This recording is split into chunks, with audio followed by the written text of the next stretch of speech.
인도가 영국 식민지 시절의 이야기입니다.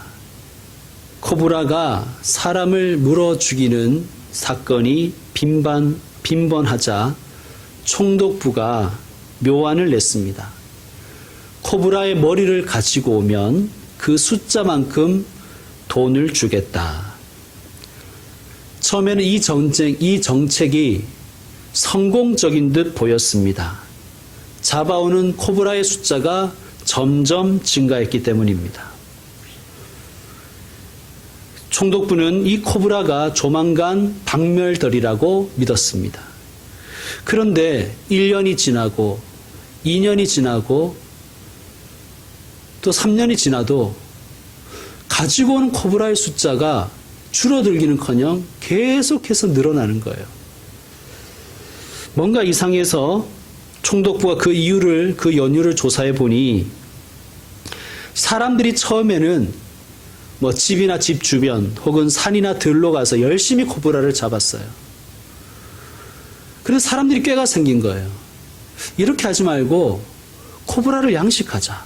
그래서 집집마다 우리를 만들어서 열심히 코브라를 키워서 그걸 총독부에 가지고 와서 보상을 받는 거예요. 총독부는 코브라 수매 정책을 포기합니다. 그러자 사람들은 이제 쓸모없어진 코브라를 다 그냥 숲에 갖다 버렸습니다. 그래서 이 정책이 나오기 전보다 더 많은 코브라가 생겼다 하는 것이 이야기입니다. 그래서 코브라 효과라는 말이 생겼어요. 이것은 문제를 해결하기 위해서 대책을 세웠는데 그 대책이 오히려 문제를 더 악화시키는 경우를 가리킵니다. 정부의 부동산 대책이 그렇죠. 대책 나올 때마다 더 악화가 되는 것이죠. 왜냐하면 문제의 근본 원인, 그 본질에 대한 그러한 면밀한 파악 없이 졸속으로 대책을 나누기 때문입니다. 나라만 그렇겠습니까? 우리 가정에도, 우리 인생길에도 언제나 문제는 발생합니다. 사실 우리가 이제 하나님 문제 없게 해주십시오. 그렇게 기도는 하지만 우린 다 알고 있습니다. 문제는 언제나 생긴다는 거예요. 관건은 그 문제를 해결할 능력이 있는가 없는가가 중요한 것입니다. 자, 문제를 해결하려면 우선은 문제의 원인과 본질을 파악해야 되겠죠. 자, 오늘 본문에 보니 예수님이 함께 하시는 공동체에도 문제가 생겼습니다. 그러니까 예수님이 계신 곳에도 문제는 있어요. 자, 여러분, 이 문제의 원인과 본질이 무엇입니까? 예수님, 오늘 본문 우리가 읽었는데요. 예수님이 함께 하시는 이 공동체에 문제가 생겼는데 그 문제의 본질이 무엇입니까? 먹을 것이 없는 거예요? 먹을 것이 없는 것이 문제라면 36절에서 제자들이 내놓은 대책도 괜찮은 대책입니다. 그렇지 않습니까? 먹을 것이 없으니까 두루 보내어 촌과 마을로 가서 사 먹게 하십시다. 이 안도 나쁘지 않습니다. 왜냐하면 문제의 원인이 먹을 것이 없다는 것이란 먹을 것이 없다는 것이라면요. 제자들은 이런 마음이겠죠. 예수님, 먹을 것이 없습니다. 그리고 지금 여기는 빈들입니다. 빈들에는 먹을 것을 구할 수가 없지 않습니까? 또 구한다고 해도 지금 시간이 너무 늦어서 날이 저물어 갑니다. 그러니까 빨리 이 사람들 보내서 각자가 알아서 사 먹게 합시다. 그렇게 대책을 내놓은 거예요. 합리적이지 않습니까? 합리적이잖아요. 그런데 예수님은 왜 이들의 이 제안에 대해서 거의 무시하시고 37절처럼 얘기하시는 거예요. 너희가 먹을 것을 주라. 우리 예수님이 정말 현실을 모르시는 거예요. 그죠? 너무 현실 감각이 없어가지고 지금 이런 이제 좀 이상적인 얘기를 하시는 것이 아닌가. 그런 생각도 들지 않습니까? 자, 예수님이 보는 문제의 본질과 제자들이 보는 문제의 본질이 다르기 때문이에요. 자, 먼저 34절을 보시면 예수께서 나오사 큰 무리를 보시고 그 목자 없는 양 같음으로 인하여 불쌍히 여기사. 그 그 목자 없는 양 같음으로 인하여. 이게 무슨 말일까요? 이게 무슨 말일까요? 학자들은 추측하건대 우리가 지난 시간에 세례 요한의 죽음을 우리가 함께 이렇게 생각해 봤잖아요. 이 사람들이 세례 요한을 따르던 무리였다는 거예요. 그들이 자신들의 스승을 잃어버렸잖아요. 자신들이 믿고 따르던 그 선지자를 잃어버리고 자신들의 갈 길을 인도하던 지도자를 한순간에 잃어버렸습니다. 그 많은 무리가 예수님께로 몰려온 거예요. 그래서 예수님은 그들이 목자 없는 양 같음을 보시고 불쌍히 여기셨습니다. 그래서 어떻게 하셨습니까? 오늘 말씀 보니까 여러 가지로 가르치셨습니다. 여러 가지로 가르치셨다니까 뭘 가르치셨겠어요? 예수님이 모인 무리에게 무엇을 가르치셨을까요? 여러분 한번 예상해 보시죠. 무엇을 가르치셨을까요? 하나님의 나라가 있다. 그죠? 회개하라. 너의 삶을 바꾸어라. 하나님의 나라가 있지 않느냐. 하나님의 나라가 대안이다. 그걸 가르치셨을 거예요. 세상이 다가 아니다. 하나님의 나라가 임한다. 그리고 무엇을 가르치셨을까요? 예수님이 말씀하신 대로 두 가지 큰 계명을 가르치셨겠죠. 하나님을 사랑하고 내 이웃을 내 몸처럼 사랑하거라. 이런 말씀을 하셨을 거예요. 그리고 또 이런 말씀도 하셨을 거예요. 하나님의 나라는 저기 있다 거기 있다 이렇게 생각하지 말아라. 하나님의 나라는 너희 중에 있느니라. 이런 말씀을 하셨을 거예요. 자, 이 말씀을 가르치셨는데 오늘 말씀은 하루만 가르치신 것 같은데 우리가 예상컨대 몇 날 며칠을 가르치셨을 수도 있고 수주일, 수개월, 수년을 가르치실 수도 있어요. 그렇죠? 자, 예수님이 이렇게 열심히 가르치셨어요. 그런데 공동체에 문제가 지금 딱 생겼어요. 먹을 것이 없습니다. 문제가 생겼습니다. 그런데 제자들이 뭐라고 하죠? 다 보냅시다. 보내서 흩어지게 해서 각자 알아서 살게 합시다. 그걸 대책이라고 지금 내놓는 거예요. 자, 세상적으로 보면 이 대책은 좀 합리적인 대책일 수 있어요. 그런데 다시 말씀드리지만 이 공동체는 그냥 세상의 공동체가 아니라 예수님의 말씀을 듣고 저자 직강처럼 예수님의 말씀을 바로 듣고 예수님의 말씀을 배운 사람들이에요. 근데 문제가 딱 생기니까 말씀은 온데간데 없는 거예요. 도대체 뭘 배운 걸까요, 제자들은? 제자들은 도대체 뭘 배운 걸까요? 여러분, 우리가 제자들을 욕하기 전에 우리 한번 생각해 보십시다. 그렇게 많은 설교를 듣고 또 설교를 하고 듣고 성경도 읽고 어떤 분은 성경을 200독 했다 그러고 또 어떤 사람은 또 성경 공부도 하고 날마다 큐티를 하는데 문제가 딱 생기면 말씀은 적용하지 않는 거예요. 말씀은 말씀이고 그냥 대책은 내가 알아서 그동안 알고 있던 통박 굴려서 그냥 막 세워가는 거예요. 하나님 나라, 믿음, 소망, 사랑, 섬김, 나눔. 이거야 좋을 때 얘기지. 지금 문제 생겼는데 그게 말이 되냐? 말 같지 않은 소리 하지 마. 이 현실적인 대책을 내놔야지. 그러고 있는 거예요. 제자들이나 우리나 다를 게 없습니다. 우리도 생각해 보십시다.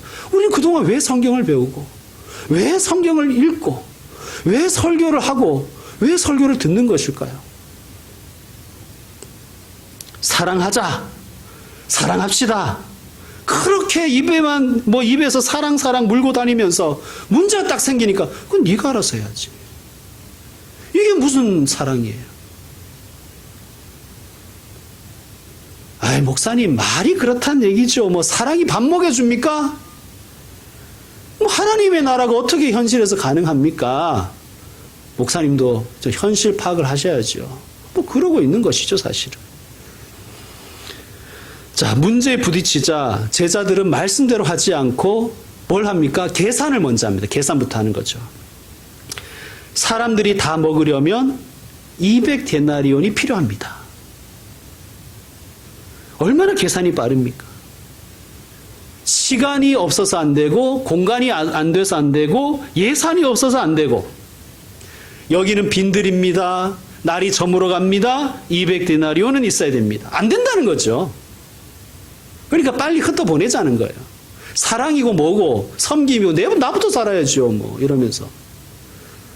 여러분, 하나님의 사람이라고 하는 사람들, 가정이라는 우리 믿음의 신앙 공동체인 가정과 교회의 진짜 위기는 먹을 것이 없는 것이 위기가 아니라 말씀대로 살지 않는, 말씀과 삶이 분리되는 거예요. 그렇게 많은 말씀을 들어도, 그렇게 많이 성경부에도 말씀은 말씀이고 삶은 삶이지 이렇게 생각해 버리는 거예요. 그러니까 우리의 신앙은 아무런 힘이 없는 것입니다. 자, 다시 말씀드리겠습니다. 제자들은 먹을 것이 없는 것이 문제의 본질로 봤어요. 그래서 내놓은 대책은 흩어져서 각자 도생하게 하자는 것이 대책이었습니다. 근데 예수님은 전혀 다른 시각을 가지고 계시는 거예요. 우리는 자꾸만 문제의 원인하면 그 현상적인 것만 보죠. 본질은 생각하지 않습니다. 쌀이 없냐? 그럼 라면 끓여 먹으면 되지. 뭐 이러는 거예요. 아, 돈이 없다고? 돈 없는 건 네 사정이지. 누가 가난하라 그랬냐? 뭐 이러고 말아버리는 거예요, 우리가. 자본주의 사회인데 각자 알아서 능력껏 살아야지. 돈 없는 건 네 사정이야. 여러분, 우리의 현실 속에서 부딪히는 많은 문제들을 우리가 이렇게 그냥 세상적인 사람들과 똑같이 그렇게 파악하고 문제 해결책이라고 그렇게 내놓는다면 우리는 뭐 하려고 교회를 다니고 예수님을 믿는다고 하겠습니까? 그냥 세상 사람하고 똑같이 살지요. 우리는 문제를 보는 관점과 문제를 해결해 나가는 방식이 예수님 닮기를 원해서 예수님을 믿는 것 아니겠습니까? 자, 예수님은 하나님을 아버지라고 가르쳐 주셨잖아요. 아버지라고 부르셨어요. 아바 아버지, 하늘에 계신 우리 아버지. 그리고 우리에게도 하나님은 우리의 아버지라고 가르쳐 주셨어요. 그러니까 그 말은 뭐예요? 하나님을 아버지로 모시는 우리는 한 가족이란 얘기죠. 자, 가정에 문제가 생기면 우리는 어떻게 합니까? 부모님과 자녀들이 함께 힘을 합쳐서 서로 희생하고 섬겨서 그 문제를 해결하려고 하는 것이 정말 진정한 가정 아니겠습니까? 근데 가정에 문제가 딱 생기니까 아빠라는 사람이 딱 나와서 얘기하는 거예요. 각자 알아서 하자. 각자 알아서. 그게 뭔 가정이에요, 그게? 좋을 때만 가정인가요? 교회도 마찬가지예요. 교회는 하나님 나라의 작은 모형이죠. 교회는 하나님 나라의 한 가족입니다. 그래서 우리는 새로 오신 분을 그냥 신입자 이러지 않고 새 가족이라고 얘기하잖아요. 그게 가족이란 얘기예요. 그런데 교회에 문제가 딱 생기면 목사라는 사람이 나와가지고 각자 알아서 합시다. 각자 알아서. 이러면 이게 교회입니까? 그걸 하나님 나라의 대안이라고 할 수 있는 것입니까? 여러분, 세상 사람들이 왜 목사에게 실망할까요? 목사가 설교를 못해서 세상 사람이 실망하는 건 아니에요. 물론 교회를 다니는 사람들, 교인들은 목사가 설교를 못하면 실망할 수는 있죠. 근데 세상 사람들이 목사에게 실망하는 것은 목사가 설교가 어눌해서가 아니에요. 목사가 하는 말과 삶이 전혀 다르기 때문인 거예요. 그냥 입에는 늘 사랑, 섬김, 나눔, 봉사, 거룩 이런 걸 그냥 하면서 문제만 딱 생기면 그냥 세상적으로 해결해 버리는 거예요. 고발하고 막 욕하고 멱살 잡고. 그러니까 야, 저 사람이 안 믿는 사람하고 다닐 게 뭐가 있나, 그렇게 실망하는 것입니다. 목사를 예로 들었지만 교인도 마찬가지예요, 여러분. 교인도 제가 자주 드리는 말씀이지만 안 믿는 사람들이요, 교회 다니는 사람들을 술을 안 먹어서 싫어하는 게 아니에요. 술을 안 먹었다는 이유로 술값을 안 내려고 하기 때문에 싫어하는 거예요. 안주를 먹었으면 안주값이라도 내놔야 되는데 내가 술을 안 먹었다는 이유로 나는 술값을 안 내겠다고 하는 거예요. 아니, 그렇게 사랑, 섬김, 나눔, 내 이웃을 내 몸같이 이런 말 하면서 그냥 술값 좀 내주면 안 됩니까? 자기가 안 먹어도 말이죠. 내가 안 먹었으니까 안 내겠다고 자꾸 얌체 짓을 하니까 그래서 세상 사람이 싫어하는 거예요. 말은 사랑, 나눔, 십자가 뭐 이런 얘기 하면서 술값은 못 내지 내가. 난 술 안 먹었잖아. 이러고 말아버리는 거예요. 뭐 술을 먹으라는 얘기가 아니라 그렇게 우리의 말과 우리의 삶이 분리되면 세상 사람은 우리를 그렇게 싫어하는 거예요. 여러분, 예수님을 따르는 무리 목자 없는 양 같았습니다. 그런데 이제 겨우 예수님 곁에서 이제 위로를 받고 하늘나라를 생각하게 되었고, 아, 정말 내가 살아가는 이 삶이 다가 아니구나. 하나님의 나라가 있구나. 내가 절망하지 말아야지. 내가 힘을 내서 좀 살아야 되겠다. 아, 이게 끝이 아니구나. 아, 저분이 전하는 저 하나님의 나라 천국을 내가 소망해야 되겠다. 그런 하나님의 나라를 좀 만들어 갔으면 좋겠다라고 하는데 제자들이 한다는 말이 흩어져서 각자 알아서 사 먹어. 흩어져서 각자 알아서 자기 돈 내서 먹어. 여러분, 이 공동체가 이제 겨우 세워지려고 하는 공동체를 제자들은 허물려고 하는 거예요. 깨트려 버리려고 하는 거예요. 여러분, 문제가 생기자 이제 시작된 이 연약한 공동체를 깨뜨리려고 하는 이 제자들에게 예수님이 이렇게 말씀하신 거예요. 너희가 먹을 것을 주라. 제자들이 답답해하죠. 예수님, 200데나리온은 있어야 돼요. 200데나리온. 200데나리온만 주시면 다 해결할 수 있습니다. 제자들이 그러잖아요. 여러분, 한번 우리가 생각을 해보십시다. 제자들에게 200데나리온의 돈이 생기면 이 사람들 빵 사서 먹일까요? 분명히 싸웠을 거예요. 분명히 싸웠겠죠. 눈이 확 돌아가가지고. 뭐 우리는 별반 다를 게 있습니까? 만약 하나님께서, 우리는 언제나 그러잖아요. 교회가 부흥하면, 예산이 넉넉하면, 근데 우리가 정말 돈을 하나님이 주시고 예산이 넉넉해지면 정말 세상 사람들에게 떡 사서 먹일까요? 땅 사자 그러겠죠. 하나님, 목사님, 지금 아파트 지금 사야 됩니다. 지금 사택을 지금 사놔야 됩니다. 지금. 뭐 그러겠죠. 우리는 지금 돈이 없으니까 그런 얘기를 안 한 것뿐이에요. 돈만 많았으면 아마 막 땅 다 사고 교육관도 짓고 그 옆에 뭐 봉사관도 짓고 했겠죠. 정말 여러분 200데나리온이 없어서 또 안 도와준 것일까요?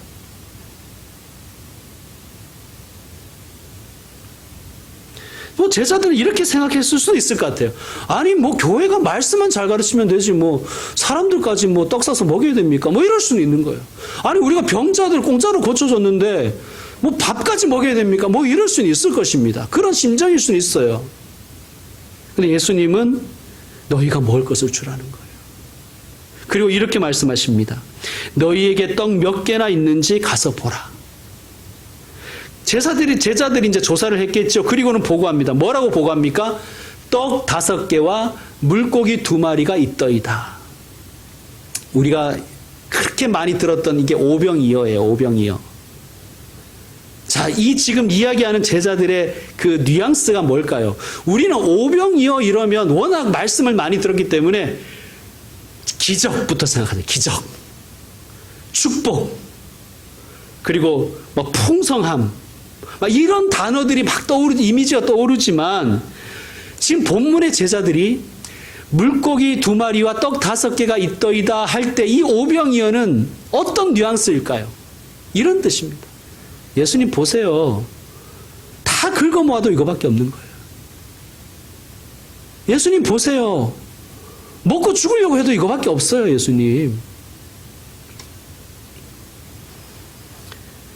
우리는 이렇게 이야기하죠. 긍정적으로 생각합시다. 물컵에 물이 반이 남았을 때 반밖에 없네 이런 사람도 있지만 반이나 있네 이런 사람도 있지 않습니까? 우리 긍정적으로 생각합시다. 이럴 수 있는데 여러분 1000명이 마셔야 되는데 물이 반컵밖에 없으면 그건 절망의 상징일 뿐이잖아요. 아무리 긍정적으로 생각하려고 해도 우리는 그런 사고가 딱 박혀 있어요. 여러분 그런데 바로 이것입니다. 오병이어는요. 인간적인 눈으로 보면 그냥 인간적이고 그냥 합리적인 눈으로만 보면 절망의 증거예요. 이거는 절망할 수밖에 없는 이유인 거예요. 그런데 예수님의 눈으로 보면 어떨까요? 오병이어는 희망의 싹인 거예요. 희망의 싹. 전혀 관점이 다르죠. 여러분, 우리는 예수님의 관점을 배우며 살기를 원하잖아요.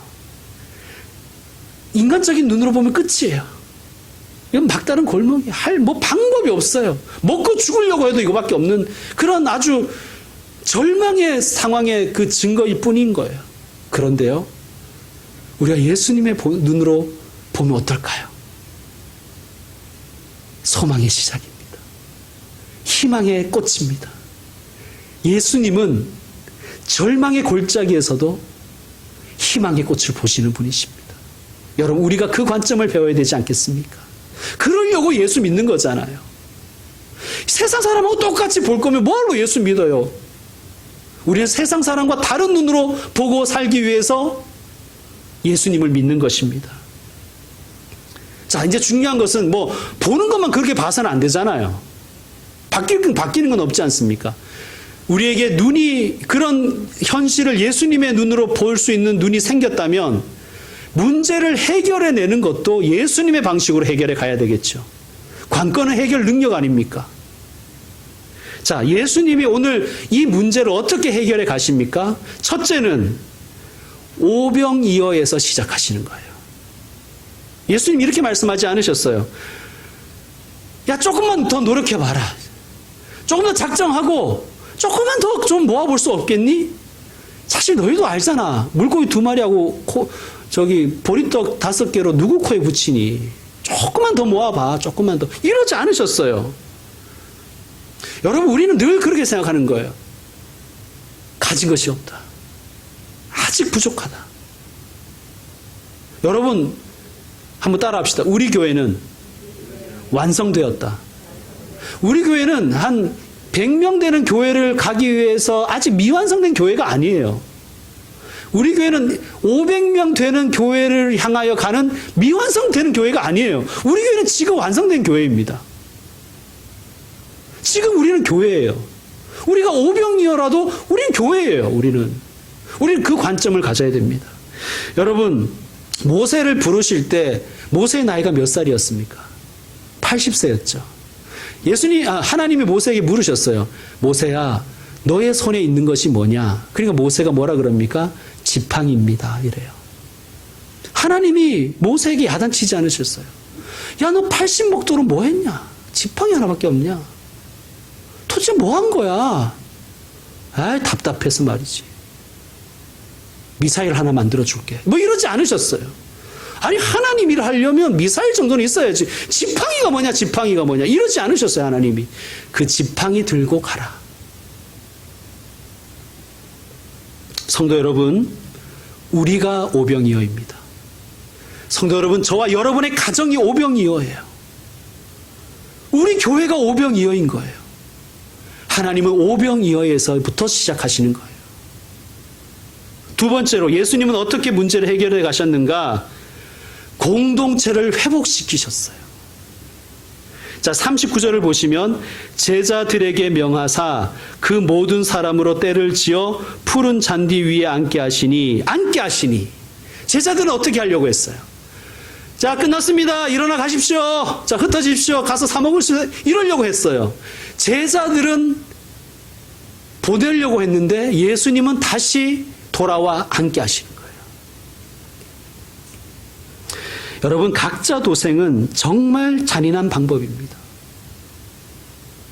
있는 사람은 먹고 없는 사람은 굶는 것, 하나님의 방식이 아니에요. 센 놈은 살고 약한 놈은 죽는 것은 하나님의 나라가 아닙니다. 물론 이 사회 속에는 경쟁이 있고 경쟁은 불가피하지요. 그러나 경쟁력 있는 사람만 살아남고 경쟁력 없는 사람은 버림받는 세상은 하나님이 세우시는 세상이 아닙니다. 여러분, 경쟁력 없는 사람과 경쟁력 있는 사람이 함께 더불어 공동체를 만들어서 사랑하며 살라고 교회를 이 땅에 세우신 거예요. 경쟁력 있는 교회와 경쟁력 없는 교회가 함께 더불어 하나님의 나라를 완성해 가라고 이 땅에 교회들을 세우신 거예요. 약육강식의 세계로 하나님 만드신 게 아니에요. 그것은 선악과를 먹은 이 우리의 죄된 세상의 결과입니다. 죄된 삶의 결과입니다.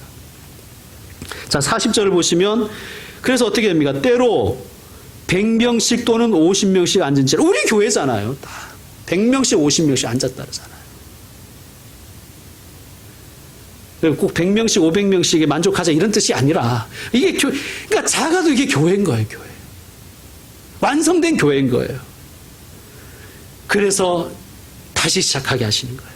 여러분, 지금은 코로나라서 우리의 몸은 흩어져 있습니다. 그러나 우리 분명하게 기억합시다. 우리는 다시 모여 앉아야 됩니다. 회복을 꿈꿔야 되는 거예요. 공동체 회복이 예수님의 방식입니다. 혹시 가정에 문제가 있으십니까? 다시 모여 앉는 것부터 시작하십시오. 다시 모여 앉아서 기도로부터 다시 시작하십시오. 여러분, 교회에 문제가 있으면 어떻게 해야 될까요? 각자 알아서 흩어져서 각자 신앙생활 합시다. 이런 게 교회가 아니라 다시 모여 앉는 거예요. 다시 무릎을 꿇는 거예요. 공동체로 회복해내는 것입니다. 세 번째로 예수님은 문제를 어떻게 해결해 가셨는가? 감사기도입니다. 감사기도. 41절을 보시면 예수께서 떡 5개와 물고기 2마리를 가지사 하늘을 우러러 축사하시고 어려운 말인데 쉬운 말로 바꾸면 감사하셨다는 거예요. 감사기도. 예수님 이렇게 기도하지 않으셨어요. 그러함에도 불구하고 이런 말씀 안 하셨어요.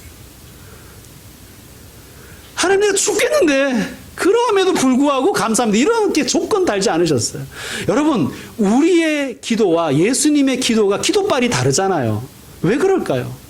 우리는 너무 많은 조건이 붙어 있어요. 감사를 해도 꼭 뭐 비교해서 감사해요. 하나님, 저 나라에는 태풍 왔는데 우리나라는 태풍 없게 해주셔서 감사하고, 저 사람들은 굶는데 우리는 안 굶게 해주셔서 감사하고, 저 나라 사람들은 예배를 자유롭게 못 드리는데 우리는 예배 자유롭게 드려서 감사하고, 우리는 전부 다 감사조차도 이렇게 조건이 다 끼어져 있으니까 기도의 능력이 없는 거예요. 자, 예수님은 어떻게 기도하셨을까요? 하늘을 우러러 감사하셨어요. 하나님이 나의 아버지심에 감사하시는 거예요. 그리고 예수님은 그 오병이어로 인하여 감사하시는 거예요. 그리고 예수님은 모여 앉은 무리로 인하여 감사하시는 거예요. 예수님은 연약하지만 제자들로 인하여 감사하시는 거예요. 여러분, 예수님의 기도는요, 감사는요, 마치 이런 것 같아요. 파이프를 그냥 하늘에 갖다 꽂는 것 같은 것 같아요. 여러분, 하늘에다가 파이프를 갖다 꽂으면 그냥 하늘에 있는 은총이 쏟아져 버리겠죠. 그렇게 기적이 일어나는 거예요. 여러분, 우리가 빨대 꽂는다 이런 표현을 쓰잖아요. 좀 안 좋은 표현이긴 하지만, 여러분의 기도의 빨대를 들어서 하늘에 꽂으십시오. 가능하시다면 파이프를 하늘에 꽂으십시오. 어떻게 우리의 삶에 기적이 일어나지 않겠습니까? 감사는 하늘에 연결하는 파이프입니다. 자, 요점 정리합시다. 예수님 문제를 어떻게 해결하셨다고요? 키워드가 3개예요. 첫 번째, 오병이어. 공동체, 감사입니다. 따라합시다. 오병이어. 공동체, 감사.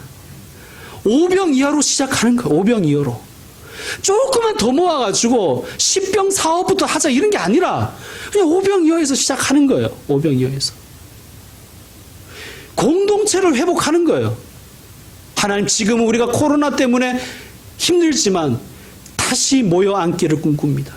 구역이 다시 모이고, 중고등부, 초등부가 다시 모이고, 청년구역이 다시 모이고, 각 구역이 다시 모여 앉기를 원합니다. 하나님, 다시 모여 앉기를 기도하십시오. 하나님, 내 가정, 우리 가정이 지금은 문제가 많지만 오병이어로 시작해서 다시 모여 앉기를 원합니다. 앉아서 시작하길 원합니다. 세 번째가 무엇입니까? 감사기도입니다. 감사기도. 자, 그랬더니 어떻게 되었어요? 42절에. 다 배불리 먹고 해결되었잖아요. 여러분, 예수님의 관점으로 세상을 보고 문제를 보고 예수님의 관점으로 문제를 풀어나가면 다 배불리 먹을 줄로 믿습니다. 다 배불리 먹을 줄로 믿습니다. 그게 하나님의 나라인 거예요. 아마 우리 김영석 목사에게 네 방식대로 해라 그랬으면 저는 배급했겠죠. 한 줄로 쓰세요 해가지고. 양이 별로 안 돼요. 어른 2조각, 어린이 1조각 이렇게 이제 배급했겠죠. 여러분, 우리 방식으로 하면요 다 배고파요. 사람한테 잘 보이는 사람은 좀 더 많이 뜯어 먹겠죠. 그 사람이 더 많이 먹을수록 사람들은 더 배고픈 거예요. 배급으로 해결되지 않습니다. 여러분, 우리는 자꾸만 공급에다가 우리를 맞추려고 하는 거예요. 주시면 한다는 거예요. 우리는 예산에다가 맞추죠. 가정도 예산에 맞추고 교회도 예산에 맞추고 자꾸 예산에만 맞추는 거예요. 여러분, 예산은 충남 예산밖에 없습니다. 충청도 분들께 죄송하지만 예산은 없는 거예요. 예산은 없다고 생각하세요. 그렇다고 낭비하자는 건 아니에요. 자, 보세요. 예수님이 그렇다고 낭비하지 않으셨잖아요. 예수님은 사람들의 필요에 따라 채우셨는데 낭비하잖아요.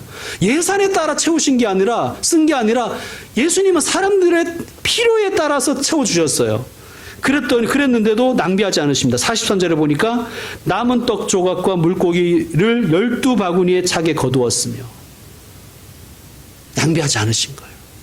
근데 예수님 왜 이렇게 다시 또 부스러기를 모으라 그러셨을까요?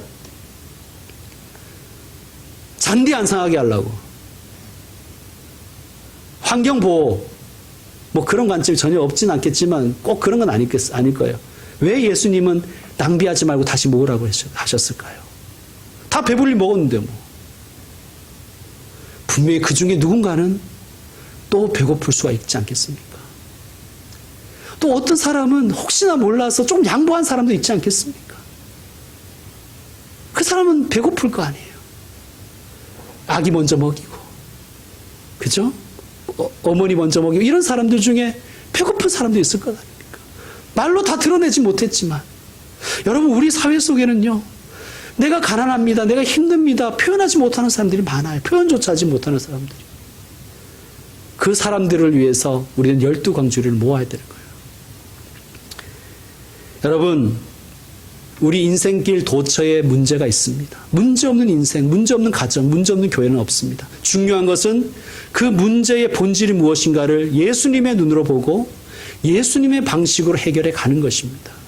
사랑하는 성도 여러분, 예수님의 눈으로 우리 자신과 우리 가정과 교회를 바라보는 사람이 되십시다.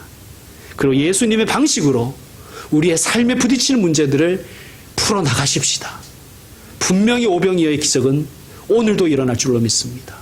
예수님이 우리를 인도하시고 축복하실 것입니다. 기도하겠습니다.